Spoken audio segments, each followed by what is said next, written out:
ठीक है। यस। अब आता है 20वां पद्य हमारा। बन जाए अज्ञान ज्ञान यदि सम्यक दर्शन, महावीर का मूल्यवान यह जीवन दर्शन। आर्य भिक्षु का इसी दिशा में कदम बढ़ा है, ईसा ने जन्मांध व्यक्ति से पाठ पढ़ा है। अब यहाँ पे है कि जो अज्ञान है वो ज्ञान बन जाता है सम्यक दृष्टि अगर प्राप्त हो तो, और ज्ञान भी अज्ञान बन जाता है अगर वह जीव मिथ्यात्वी बन जाए तो। ठीक है। और ईसा का एक स्टोरी है। अब यहाँ आता है कि भाई व्यक्तित्व निर्माण के अनेक घटक है, उनमें महत्वपूर्ण है सम्यक दृष्टिकोण, जो आज भगवान महावीर इसे सबसे ज्यादा मूल्यवान मानते थे। सम्यक दृष्टिकोण को सम्यक्त्व भी कहा जाता है, जिससे अज्ञान भी ज्ञान बन जाता है। ज्ञान दर्शन चारित्र तीनों तत्वों को सम्यक बनाने वाला एक ही तत्व है। चाहे कोई कितना भी ज्ञान अर्जित कर ले, अगर उसकी दृष्टिकोण उसकी दृष्टि सही नहीं है तो क्या वो सम्यक वो ज्ञान सही दिशा में जा रहा है? नहीं जा रहा है। वो चाहे कितना भी दर्शन कर ले, कितना भी आचरण कर ले, अगर उसका सम्यक्त्व नहीं है, पुष्ट नहीं है, वह सम्यक्त्व नहीं है, तो क्या वह सही आचरण कर पाएगा? शायद नहीं, है ना। तो यहाँ पे ज्ञान दर्शन चरित्र तीनों को सम्यक बनाने वाला एक ही प्रकार है सम्यक दर्शन। ये धार्मिक जीवन का आदि बिंदु है, यानी स्टार्टिंग पॉइंट है, बेस है, फाउंडेशन। ठीक है। जब तक अनंत अनुबंधी क्रोध मान माया लोभ उदय में रहता है, तब तक सम्यक दर्शन की उपलब्धि नहीं मिल सकती। कैसे मिलता है सम्यक दर्शन? दर्शन सप्तक के विलय से। कैसे मिलता है? दर्शन सप्तक के विलय से। और ये सम्यक दर्शन क्या है? अध्यात्म की सीढ़ियों पर चलने की पहली सीढ़ी, है ना। ठीक है।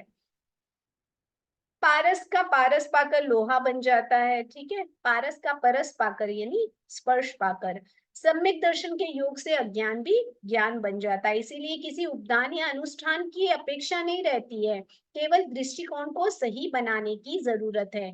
अब यहाँ पे बहुत सुंदर है कि कोई उपदान करता है, अनुष्ठान करता है। अनुष्ठान उपदान तो पता है ना, उपदान करते हैं, तपस्या आदि करते हैं, जो भी करते हैं अनुष्ठान करते हैं वो।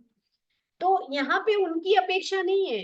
क्या अपेक्षा है? केवल यथार्थ दृष्टिकोण, सम्यक दृष्टिकोण, सही दिशा, सही वे, सही पाथ चुनने की जरूरत है, सही दृष्टिकोण को बनाने की जरूरत है।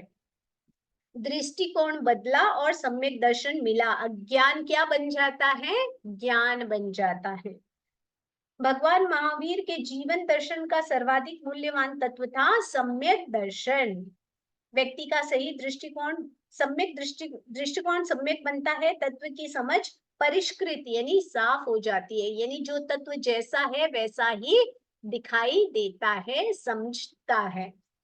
चिंतन का कौन बदलता है? विवेक का जागरण होता है। ये मैंने कल भी बताए थे, ये 3 पॉइंट है। ठीक है। अब आता है भगवान, जो आचार्य भिक्षु थे उनको भगवान महावीर की वाणी पर बहुत गहरी श्रद्धा थी, और उन्होंने सम्यक दर्शन की दिशा में बहुत उन्होंने गहरा मतलब अध्ययन किया था। तो कुछ लोग वो समय में ऐसे मानते थे कि बल प्रयोग और हृदय परिवर्तन दोनों में धर्म है। कभी कभी है ना, जबरदस्ती भी धर्म करवा सकते हैं। आचार्य भिक्षु ने इसका बिल्कुल समर्थन नहीं किया, और कई एग्जाम्पल भी है, आप लोगों को मैंने कल डिस्कस किया था। बकरे और कसाई वाला एग्जाम्पल है, चींटी वाला है, नहीं चींटी वाला तो दान दया में आता है ना। तो यहाँ पे वो बकरे वाला एग्जाम्पल जो है, कसाई और बकरे वाला एग्जाम्पल ले सकते हैं आप। वो वेश्या और उनका भी है ना, एक कई एग्जाम्पल आते हैं, चोर वाले भी आते हैं, समझकर जो चोर साधु साधु साधु हाँ होता है। सब होते हैं, वो चोर रात्रि में चोरी करने आते हैं दुकान में, तो वो चोर को समझाते हैं, तब सेठ का धन बच गया, चोर चोरी से रह गया, और कर्म बंद भी नहीं हुआ, और साधु ने उपदेश दे दिया, ये कई बातें हो जाती है। तो यहाँ पे कहते हैं आचार्य भिक्षु ने जब भगवान महावीर का सम्यक दर्शन मतलब ये सब पढ़ा, बहुत गहराई से अध्ययन किया, तब उन्होंने कहा बल प्रयोग धर्म नहीं है, हृदय परिवर्तन धर्म है। तो बल प्रयोग का सिद्धांत दृष्टिकोण का मिथ्यात्व है, यानी बल प्रयोग में जो धर्म मानते हैं यानी उसका दृष्टिकोण क्या है, मिथ्या है। हृदय परिवर्तन ही सम्यक दृष्टिकोण है। आचार्य भिक्षु ने इस विषय में अपना चिंतन प्रस्तुत करते हुए कहा कि जब तक दृष्टि नहीं बदलती, व्यक्ति नहीं बदलता है, तो धार्मिक व्यवहार ठीक है। यहाँ पे तो यही बताया हुआ है। आगे बढ़ते हैं कि आचार्य भिक्षु ने लोगों को तत्व के बारे में समझाने के लिए दृष्टांत की भाषा में बोलते थे। अब वो एग्जाम्पल देते थे। आचार्य भिक्षु ये हेतु गम्य होता है, हेतु यानी जहां तर्क से अपनी बात को सिद्ध की जा सके। अब कई अन्य संप्रदाय वाले जो बल प्रयोग में धर्म मानते थे, तो आचार्य भिक्षु ने बहुत सारे तर्क दिए, वहां एग्जाम्पल्स दिए उनको। तो ये हेतु गम्य अहेतु गम्य आता है, कभी सुना हुआ है आपने? धर्म को दो तरह से जानना चाहिए, हेतु गम्य अहेतु गम्य। हेतु गम्य किसी कहते हैं जिसमें तर्क आदि के द्वारा वो बात सिद्ध की जा सकते, जिसे कोई लॉजिकली समझा जा सके, समझाया जा सके, जिसमें कोई लॉजिक लगा ही नहीं सकते। जैसे भगवान ने कहा है कि भाई निगोद के जो जीव होते हैं उनके एक शरीर में अनंत जीवों का निवास है। यहाँ न आपका कोई लॉजिक चलेगा, न तर्क चलेगा, न कुछ चलेगा, वो अहेतु गम्य है।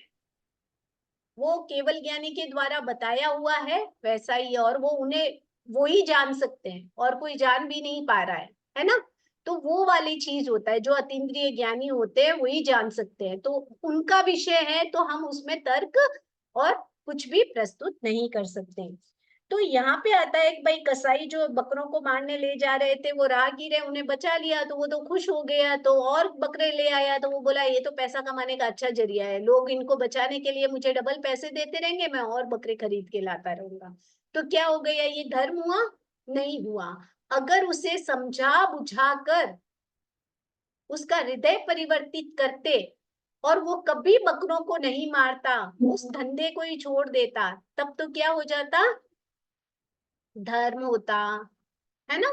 तो यहाँ पे ये बात है। तो आचार्य भिक्षु कहते हैं कि किसी भी समस्या के मूल को खोजो, कहाँ से आ रहा है। अब वो बीज है तो वो पौधा तो पनपेगा ही पनपेगा, और वो बड़ा पेड़ बनेगा ही बनेगा। अब पेड़ की शाखाएं काटते जाओ, लेकिन वो पेड़ तो खत्म होगा नहीं। कहाँ से आ रहा है, नीचे से आ रहा है।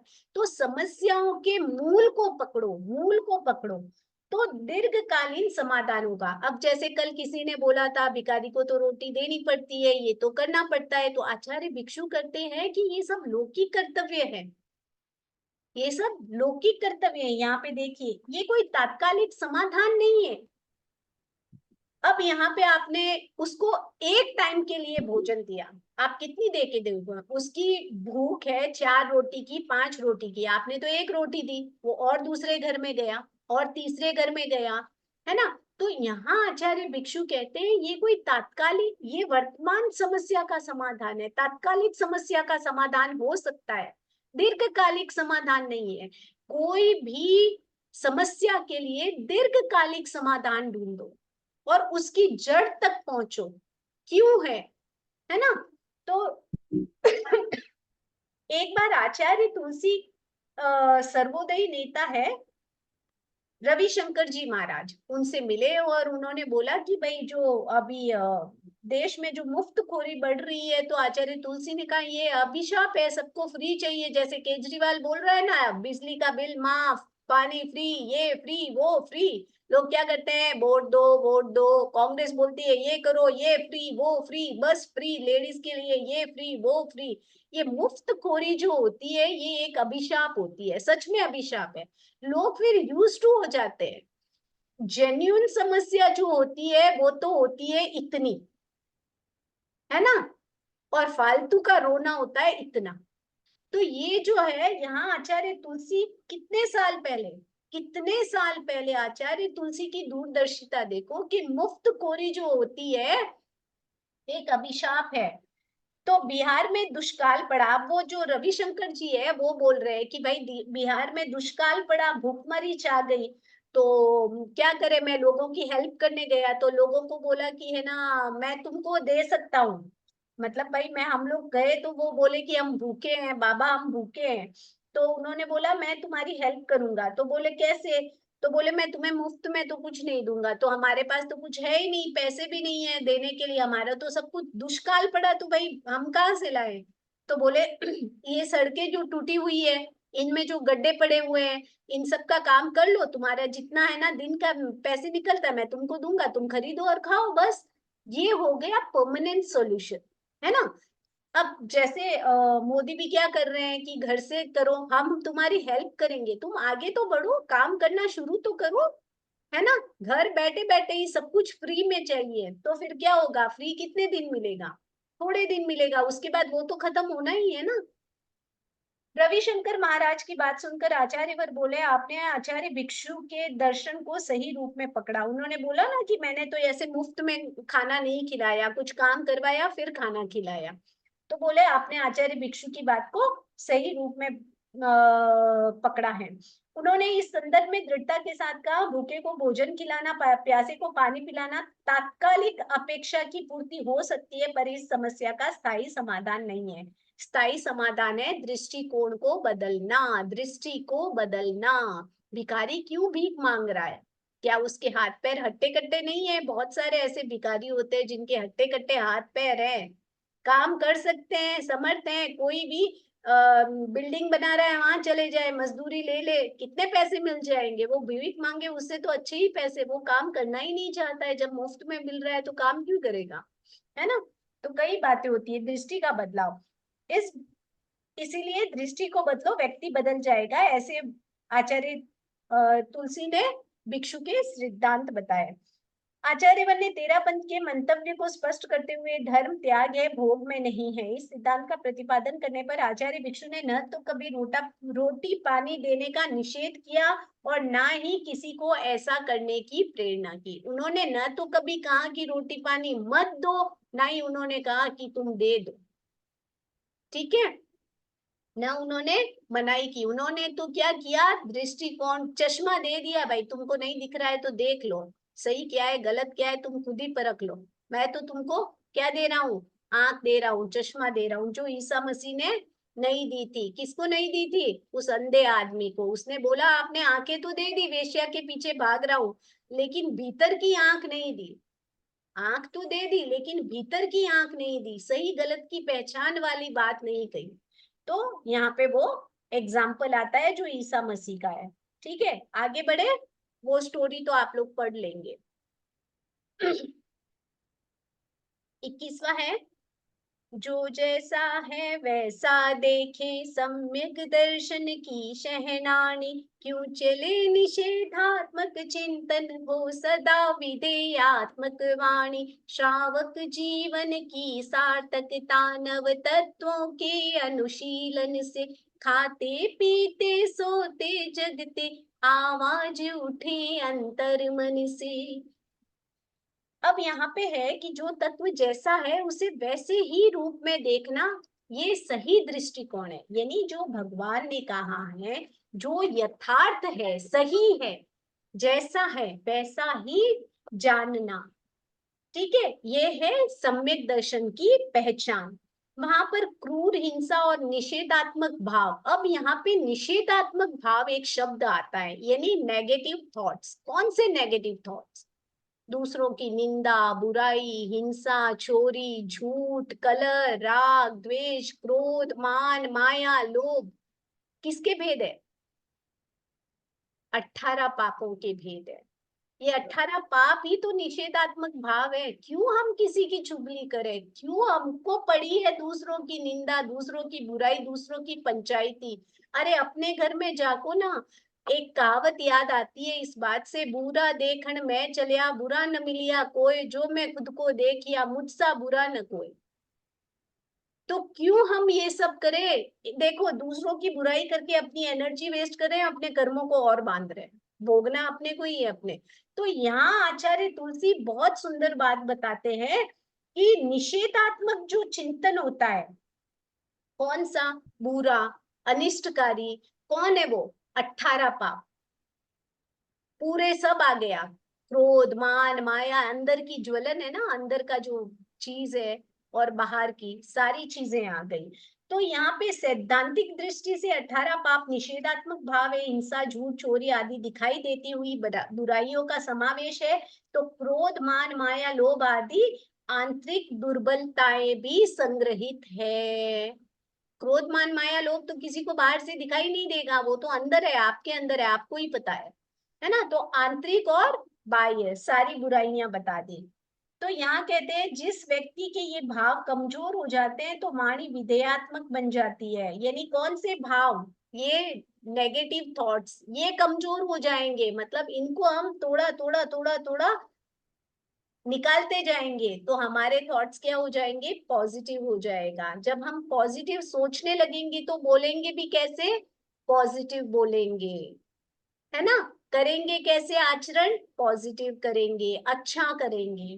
तो जिस व्यक्ति के भाव कमजोर हो जाते हैं तो वाणी विधेयात्मक बन जाती है, और वाणी को विधेयात्मक बनाने के लिए चिंतन विधेयात्मक होना, विधेयात्मक यानी पॉजिटिव, अच्छा, सही बनना जरूरी है। विधायक विधायक चिंतन वाला व्यक्ति निराशा को आशा में, दुख को सुख में बदल देता है, कितना भी बड़ा दुख आ जाए। कई एग्जाम्पल है।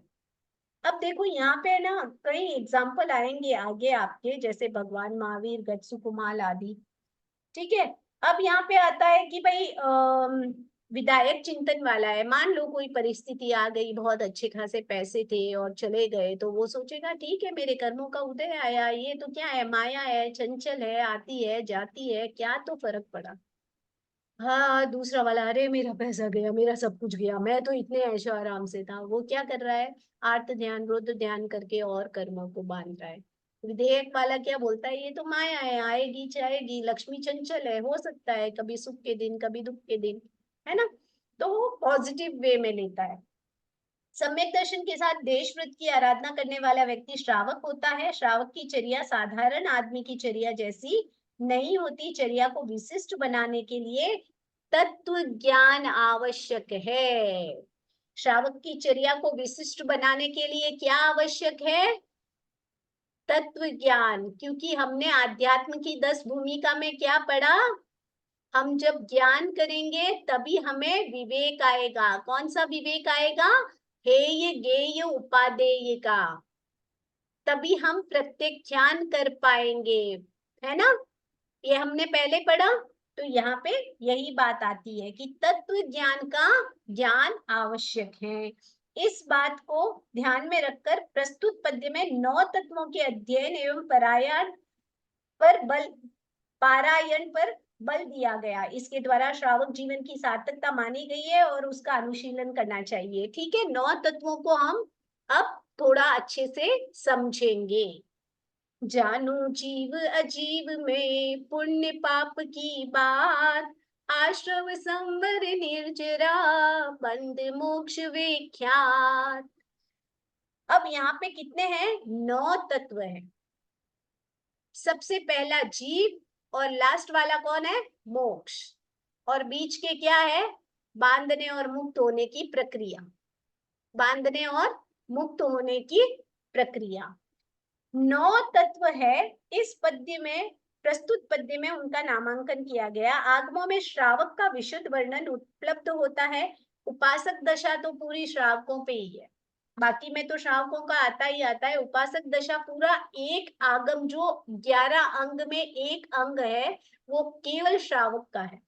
ठीक है। वहां उसके लिए प्रयुक्त विशेषणों के कुछ नाम हैं। अभिगय जीवा जीवा, उवल द पुण पावा, आसव संवर, निज्जर, क्रिया ही करण बंध, पमुख कुशला।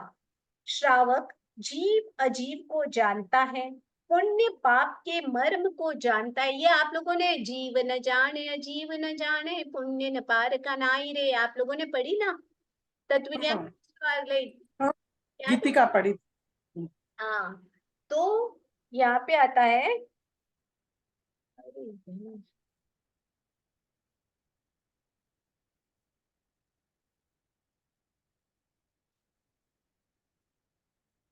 अच्छा, एक मिनट। तो पुण्य पाप के मर्म को समझता है। आश्रव, संवर, निर्जरा और क्रिया। अब यहाँ पे क्रिया क्या है? कर्म बंधन की प्रवृत्ति की 25 क्रियाएं बताई गई है। आप लोगों ने जैन तत्व ज्ञान के फर्स्ट भाग में 10 क्रियाएं पढ़ी थी। कायिकी, आधिकारिणी की, पारितापिनी की, प्रादोषिकी, प्राणातिपात, है ना? पढ़ी थी ना? तो ऐसे 25 क्रियाएं होती हैं जिनका मैं नाम बताऊंगी आप लोगों को। कायिकी, आधिकारिणी की, प्रादोषिकी, पारितापिनी की, प्राणातिपात क्रिया। ठीक है? आरंभिकी, पारिग्रहिकी, माया प्रत्यय, प्रत्यख्यान, मिथ्या दर्शन प्रत्यया, दृष्टिका, स्पृष्टिका, प्रतीयिका, समांतोपनितिका।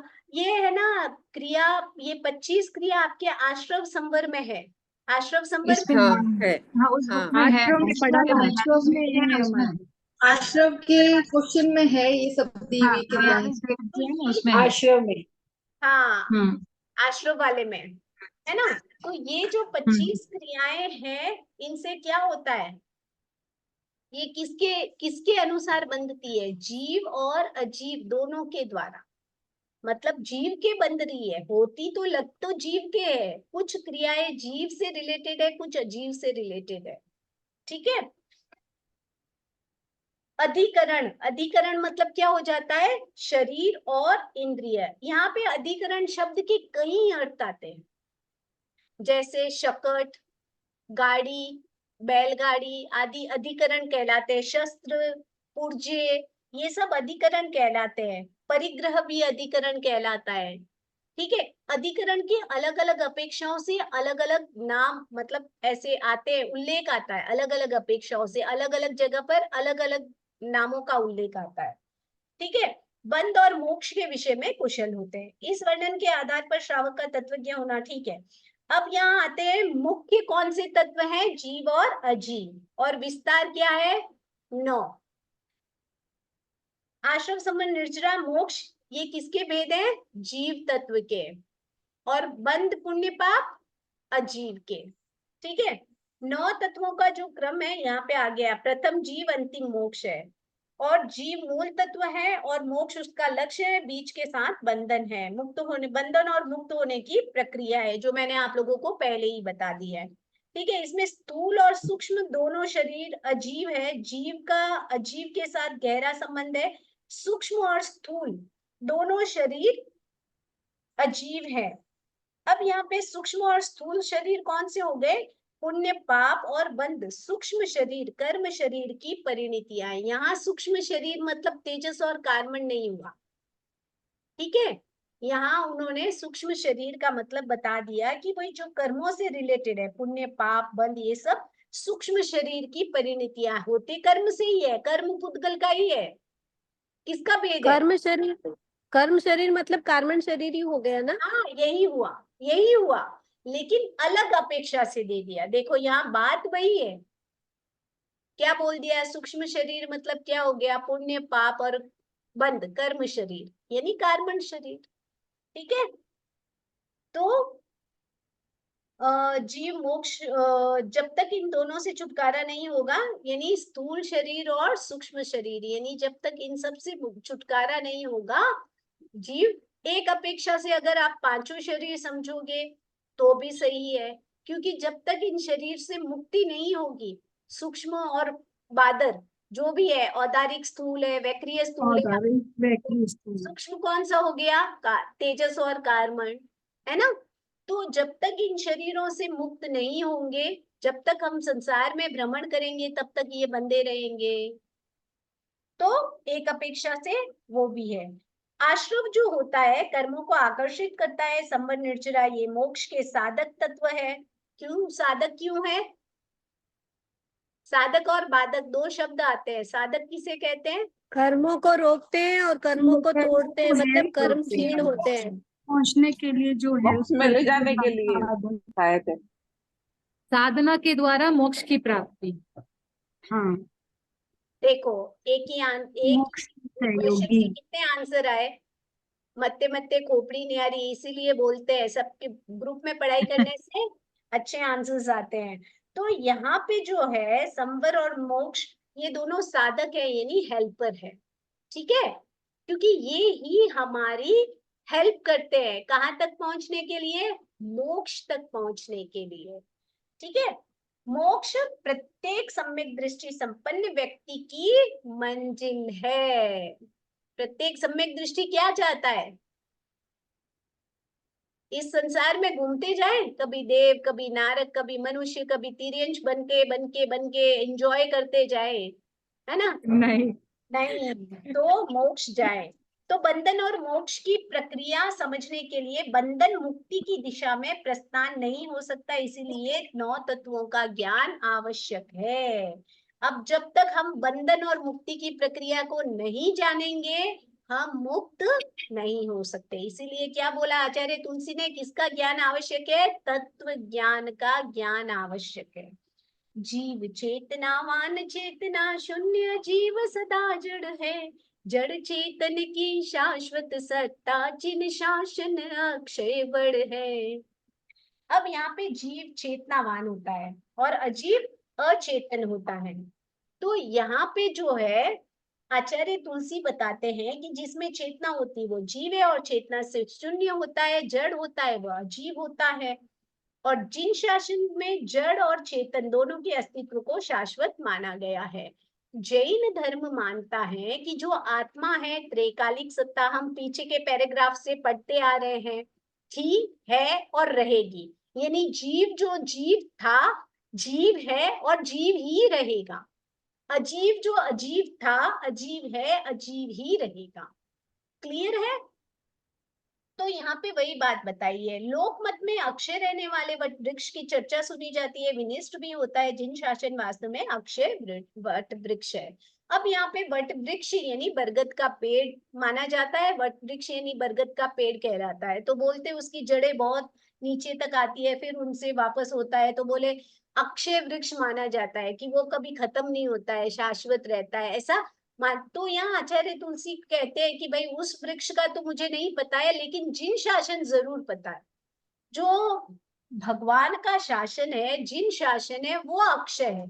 अब महाविद्य क्षेत्र में देख लो, क्या कभी चौथा आरा खत्म होगा? चौथे आरे जैसा ही वहां पे, क्या वहां अवसर्पिणी उत्सर्पिणी काल चक्र होता है? नहीं होता है।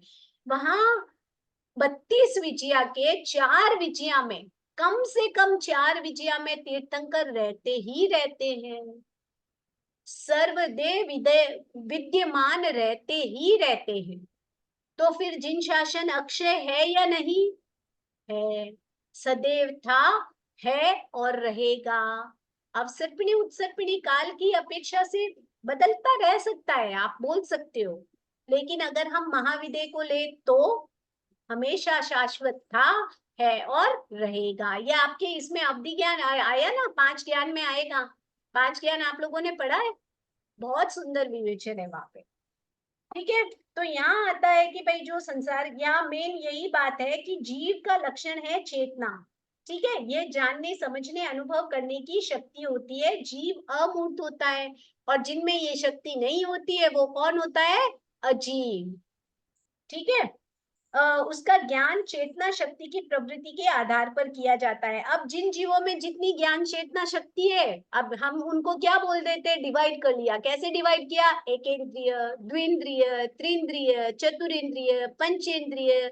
जिनके पास बहुत सारा ज्ञान है वो पंचेंद्रिय वाले जीव आ गए, और सबसे न्यूनतम ज्ञान किसमें रहता है? एकेंद्रिय जीवों में। तो ज्ञान शक्ति के आधार पर हम लोगों ने उसमें भेद हो गए, ठीक है। अजीव के 2 रूप है, मूर्त और अमूर्त। बताइए कौन से मूर्त, कौन से अमूर्त? मूर्त तो सिर्फ पुद्गल है, बाकी सब अजीव, अमूर्त। हाँ, बाकी अजीव सब में अजीब। 2 भेद है, मूर्त और अमूर्त। मूर्त कौन से? हाँ। मूर्त कौन से? ये आपके तत्व ज्ञान। धर्मास्तिका, हाँ, धर्मास्तिक